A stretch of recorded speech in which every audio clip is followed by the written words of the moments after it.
Vamos lá. Marcel, aos 34 anos, você já figura entre os 20 deputados mais influentes de todo o Brasil, né, em um ranking que mede a performance nas redes sociais. Isso devido às suas postagens combativas, denunciando as mazelas envolvendo o Congresso, o Supremo Tribunal Federal, o governo. Conta pra gente, Marcel, por que você decidiu entrar na política? Justamente para botar em prática esse nosso lema, né, Cláudia? Fazer da nossa indignação, transformá-la em ação, né? E isso eu desde cedo percebi, assim, que, bom, lá em casa sou filho de profissionais liberais, né? Enfim, todo brasileiro trabalha, sabe o tamanho do custo da máquina, o tamanho da burocracia que nós temos, os altos impostos, baixo retorno de serviço. Eu sempre fui muito consciente em relação a isso. E, além disso, nós temos uma mentalidade muito estatista no Brasil, né? De buscar o Estado para resolver os problemas que a sociedade deveria resolver por si. O problema é que o Estado já é grande demais e ainda os políticos, em geral, têm essa ideologia de aumentar o Estado, de vitimizar a população, enfim, que tanto mal faz para o nosso país. Então, lá atrás, quando eu tinha 17 anos de idade, hoje estou com 34, como você disse, eu decidi me filiar a um partido político, novo ainda não existia, né? Então, busquei uma opção local lá em Dois Irmãos, onde tivessem as pessoas com as quais eu mais concordava programaticamente. Me filiei, então, lá na cidade, no PP, e concorri a vereador aos 18 anos de idade, no ano seguinte, e acabei me elegendo vereador pela cidade, né? Eu tinha sido antes jornalista, repórter no jornal local, cobria a Câmara de Vereadores, então eu via a política no dia a dia e achava que eu poderia fazer uma contribuição para a minha comunidade local, participando da política e, portanto, saindo, né, da indignação para a ação, porque para mudar a política a gente tem que fazer parte dela.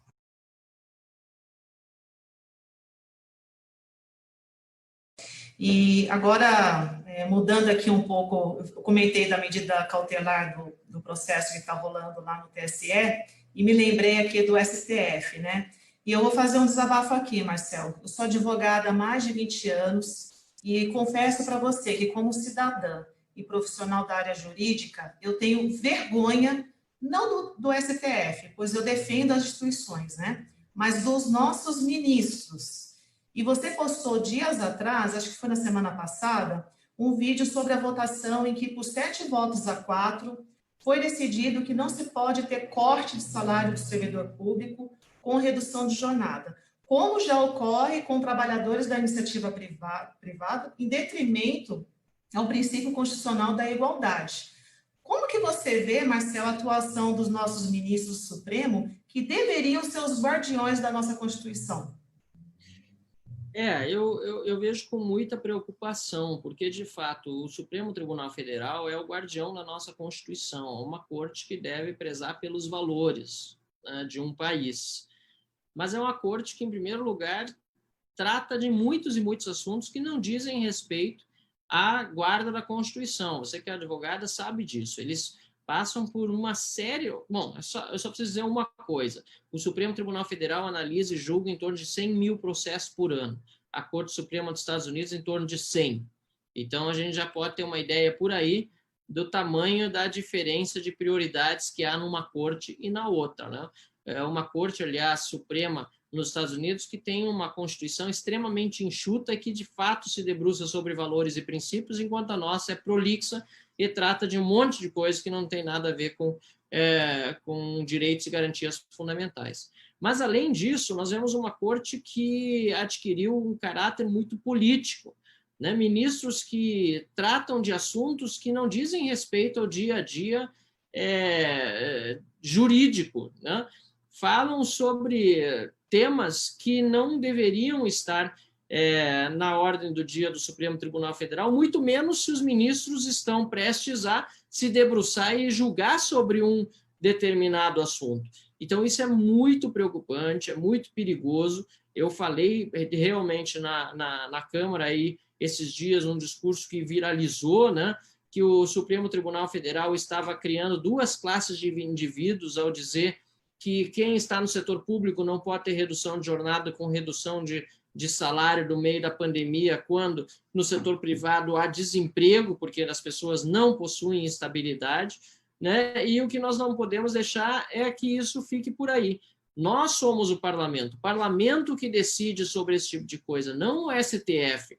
E, infelizmente, a palavra final está ficando na mão do Supremo Tribunal Federal, que está parecendo mais uma terceira casa legislativa do que uma corte jurídica de fato, né? Nós temos Câmara, Senado, e a revisão, em vez da Casa Revisora ficar sendo o Senado da República, a Casa Revisora atual, com a última palavra, é o Supremo Tribunal Federal. Isso é muito ruim para a democracia e para o Estado de Direito.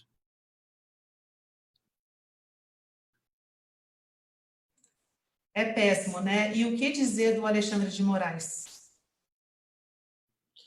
Ele no inquérito da fake news, que eu chamei de inquérito fake, ele adquiriu uma postura que não condiz com a postura de um juiz no Estado de Direito, né? Porque além de ele ser suposta vítima de ataques, de ameaças, e para isso já existem os foros adequados, já existe lei e punição, né? Além de ele ser uma suposta vítima, ele e outros ministros do Supremo, mas no caso ele, porque ele, além de suposta vítima, se tornou o relator de uma matéria indicado pelo presidente do Supremo, ou seja, não respeitou o princípio do juiz natural, sendo sorteado para relatar a matéria.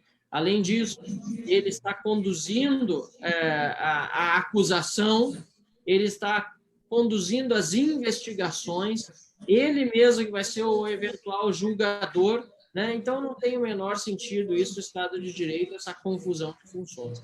Nós tivemos já a votação no Supremo que declarou a constitucionalidade desse inquérito completamente irregular, inquérito fake, né, que fere as regras do Estado de Direito. Em qualquer país do mundo é completamente absurdo o sistema acusatório ser subsumido pelo próprio juiz do caso, né? Então, tudo isso é considerado, e mesmo assim o Supremo pesa a um constitucional esse inquérito. É uma medida muito corporativista, uma medida de autodefesa do Supremo, mas muito ruim para o Estado de Direito. Podem estar se defendendo e tentando defender a instituição, mas no fim a institucionalidade do Estado de Direito brasileiro é ferida com esse tipo de inquérito, como está sendo feito nesse momento. Realmente, vamos aguardar que bons ventos soprem para aquele STF, porque do jeito que está indo, está perdendo totalmente o respeito, inclusive por nós, advogados, operadores de direito, enfim, estamos perdendo totalmente o respeito por essa instituição que, na época que eu cursava direito, né, eu tinha aquele sonho, né, até de conhecer aquele idealismo, né? Nossa, o ministro do Supremo Tribunal Federal, havia, assim, aquela posição, né, de respeito, de autoridade, era uma fonte, né? Inclusive os ministros, de tempos atrás, eram professores universitários, e agora a gente está diante aí dessa bagunça, né, total. Isso é muito triste, porque além de prejudicar a credibilidade da corte, a gente percebe que o maior garante da segurança jurídica no Brasil está garantindo, na verdade, muita insegurança jurídica. Sim. As pessoas, né, estudantes de direito, eu me pergunto como um estudante de direito hoje lê o vade-mecum ou lê as decisões judiciais sabendo que logo aí adiante, tanto precedentes como a legislação podem não ser respeitados por uma decisão meramente política da autoridade que está aqui na Suprema Corte, né? Isso é muito ruim. É péssimo, realmente. Vamos torcer para que essa situação melhore.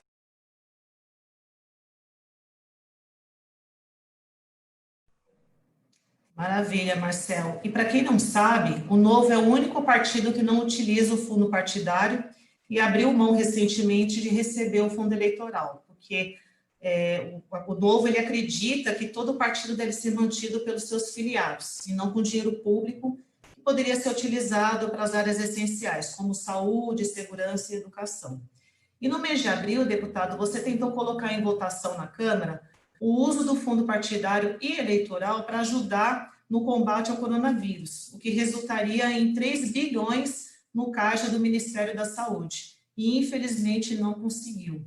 Conta para a gente, Marcel, como foi esse processo e o que ainda está sendo feito para que o Novo consiga dar uma destinação ao fundo partidário e eleitoral já abriu mão, né? Então, no caso, seria do fundo partidário. Olha, Cláudio, na verdade, a nossa defesa do fim do fundo partidário é uma defesa de princípios. Nós acreditamos que as pessoas que são interessadas em política, elas precisam se voluntariar para participar da política e também para financiar os partidos políticos e os candidatos em quem elas acreditam, e não ser obrigados a financiar, por meio do dinheiro dos impostos, todos os partidos políticos. É isso que acontece hoje. O dinheiro do fundo partidário ele é utilizado para financiar todos os partidos políticos, e sem distinção nenhuma. Então, quer dizer que nós estamos, por meio do dinheiro dos nossos impostos, que poderiam ir para outras áreas prioritárias, saúde, segurança, educação, como você bem colocou, esse dinheiro vai para financiar, inclusive, políticos com os quais nós não concordamos, né? Campanhas de deputados com os quais, com cujas ideias nós não estamos de acordo. Então, nós somos contra isso. Estamos tentando mudar a lei já há muito tempo para que o Partido Novo, que hoje tem direito a receber o dinheiro do fundo partidário por ser um partido formalizado, para que o Novo possa devolver esse dinheiro aos caixas da União. Mas não é fácil. E até pode soar estranho, porque nós, devolvendo o dinheiro, não afetamos nada no caixa dos outros partidos. Continuam com o dinheiro intocado lá. O problema é que a legislação hoje estabelece que se nós devolvermos o dinheiro do fundo partidário, não o do eleitoral, mas o do partidário, ele vai ser redistribuído entre os partidos já existentes, o que é um absurdo. Quer dizer, o dinheiro que nós teríamos direito, que em torno de próximo a 30 milhões por ano, seria redistribuído entre os outros partidos.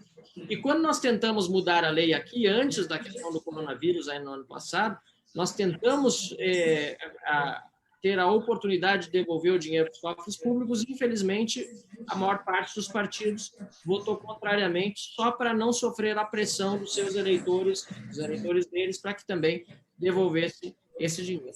Agora, na época da pandemia, nós achamos que era ainda mais natural, o argumento ainda mais forte para devolver esse dinheiro do fundo partidário aos cofres públicos.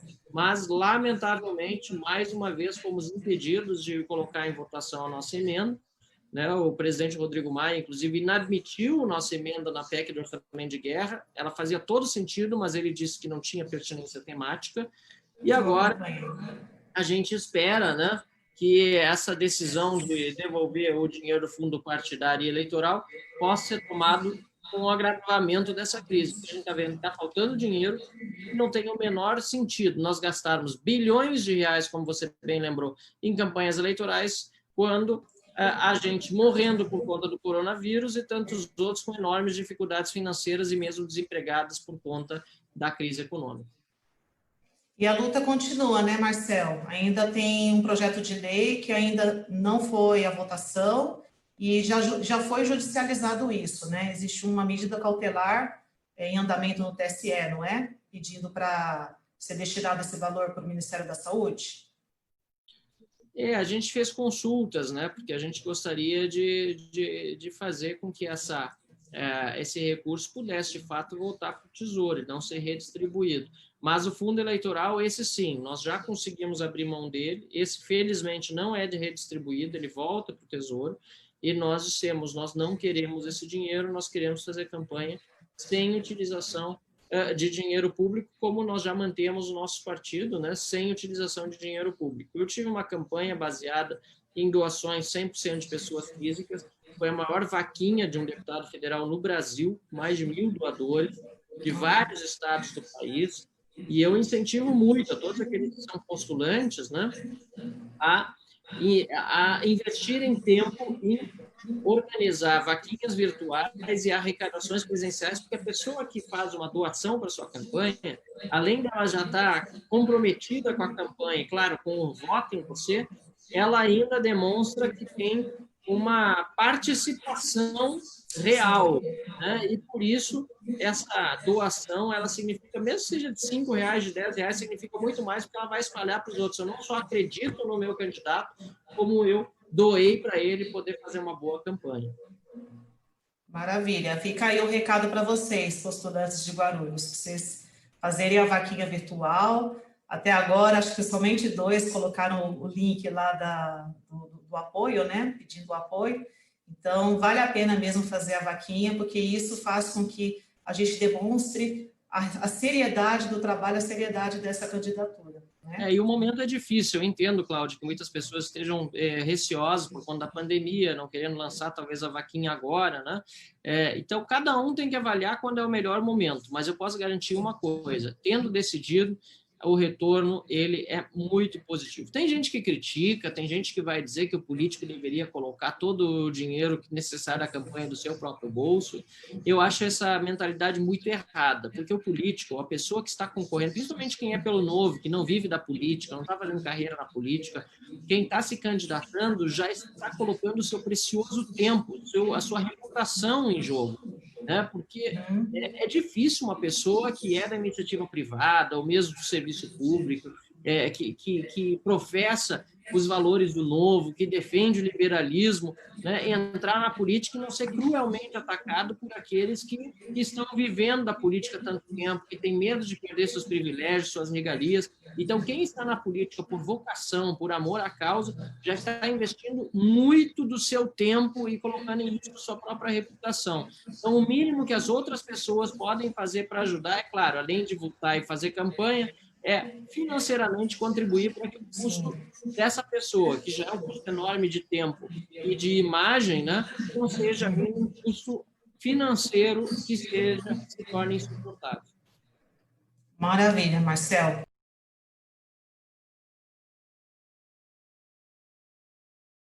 Agora vamos falar um pouco sobre o Senado, né? O Senado Federal aprovou aí recentemente, agora está indo a sanção presidencial, o novo marco do saneamento básico do Brasil. Né? Isso vai permitir uma competição entre empresas, uma chance para que milhões de brasileiros tenham acesso à água, esgoto. E é bom lembrar que atualmente 35 milhões de brasileiros não têm acesso à água potável e outros 100 milhões vivem em locais onde não há coleta de esgoto, o que é um absurdo. E aqui em Guarulhos, Marcelo, só para você ver que vergonha, somente 12% do nosso esgoto é tratado e, segundo o Instituto Trata Brasil, Guarulhos ocupa a 81ª posição entre as 100 maiores cidades do Brasil, avaliadas. Então, e entre as cidades paulistas, Guarulhos é a última colocada. Realmente é uma vergonha. Aí eu pergunto para você, Marcelo, como que você vê a aprovação desse marco e o que mais te chamou a atenção na votação do Senado Federal que ocorreu na semana passada?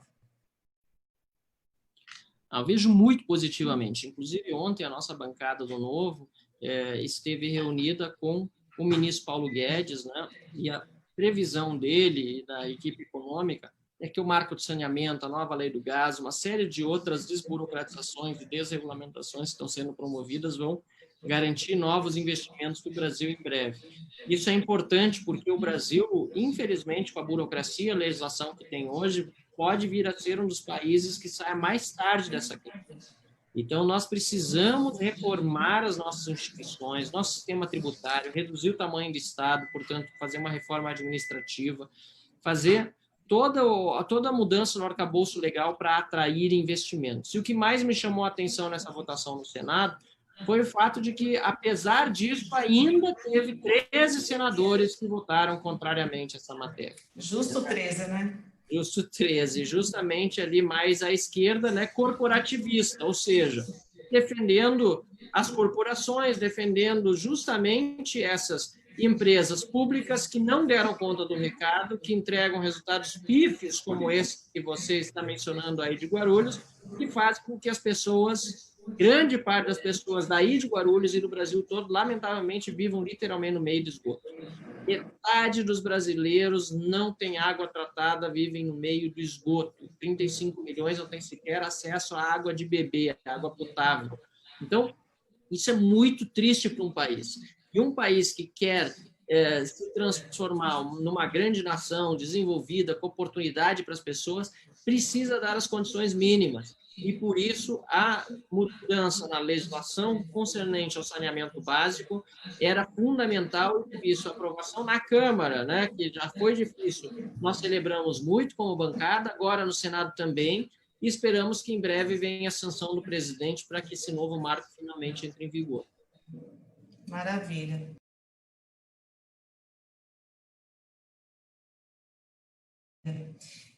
Estamos caminhando aí para a última pergunta. Infelizmente, o nosso tempo passa muito rápido. Marcel tem um compromisso logo mais. Boa, né? Hã? Voa o tempo.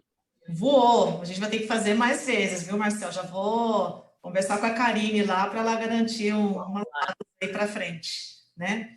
Mas agora sim, a última pergunta agora a gente vai falar um pouco sobre as eleições desse ano, né? Então, como você deve acompanhar, o Novo, ele disputará as eleições municipais em 46 cidades de todo o Brasil, 41 cidades a mais em relação às eleições de 2016. E aí, Marcel, na sua opinião, o que faz o Novo ser um partido tão diferente dos demais? E você vê boas perspectivas para elegermos vereadores e prefeitos nessas eleições? Não tenho a menor dúvida, nós vamos ter um número expressivo de vereadores eleitos, bancadas liberais em várias câmaras de vereadores, país afora, porque o Novo demonstra ser realmente uma alternativa séria, uma instituição, né? A gente recebe críticas, o que, aliás, é normal e até é bom, porque a crítica faz a gente refletir sobre quem nós somos, o que nós fazemos e nos fortalece, inclusive, nos argumentos para quem nos critica, oferecer alternativas. Eu gosto de dizer isso, porque tem gente que diz assim, por algum motivo o Novo não combina com você, como se todo mundo novo tivesse que ter a mesma opinião sobre tudo, né? O que também não é uma verdade.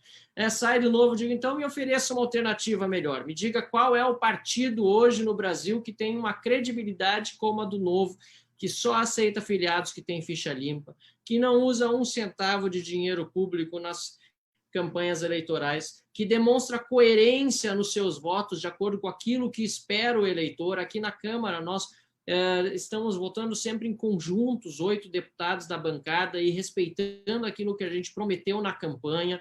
Nós temos uma gestão partidária separada da gestão dos mandatos, fazendo com que aqueles que estão no partido possa ter uma visão de longo prazo, mais independente possível, claro que em cooperação com quem está trabalhando nos parlamentos, mas que também precisa ter independência para respeitar a vontade dos seus eleitores. Então, nós temos uma série de diferenciais no Novo, que não faz coligação para buscar tempo de TV, para fazer, enfim, qualquer tipo de conchavo político. Nós estamos demonstrando, por meio do nosso exemplo, na prática, como fazer uma política diferente. E, claro, o nosso combate aos privilégios, né? Aqui na Câmara dos Deputados, eu, como deputado federal, não utilizo mais do que 20% daquilo que tem direito dentro da cota.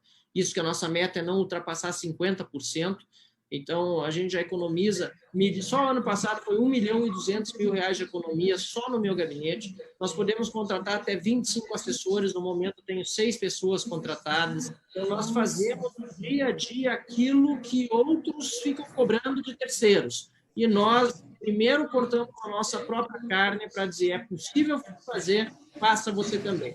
Então, esse exemplo vai se espalhar nos municípios, já é realidade em 4 cidades onde nós temos vereadores e vai ser em dezenas de outras, Brasil afora, agora com essas eleições. E por isso eu quero concluir, Cláudia, desejando assim, excelente campanha para os nossos postulantes. Ainda não está certa a data, nós estamos decidindo aqui na Câmara se vai haver adiamento ou não, também depende, para mim, pelo menos, depende fundamentalmente da própria pandemia. Acho que é uma decisão que tem que ser tomada em torno disso, e não em torno de mais recursos para campanha, mais tempo de TV, que, lamentavelmente, a discussão agora está começando a passar por isso. né, nós vamos votar a favor de adiamento só se for por questão de saúde. Qualquer outra questão não justifica mudança. Nós queremos realmente ter eleições limpas, tranquilas. Aqueles que são postulantes pelo Partido Novo aí de Guarulhos podem contar comigo, podem contar com todos os nossos deputados federais, estaduais aí de São Paulo também, né? Porque a gente quer, junto com vocês, fazer a diferença no Brasil e mudar a nossa política para melhor.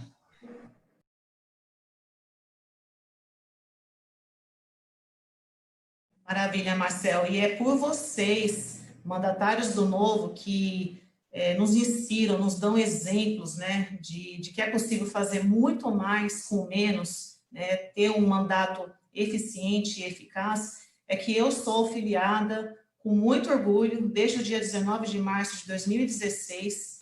Desde então, eu venho trabalhando mais fortemente a partir de 2018.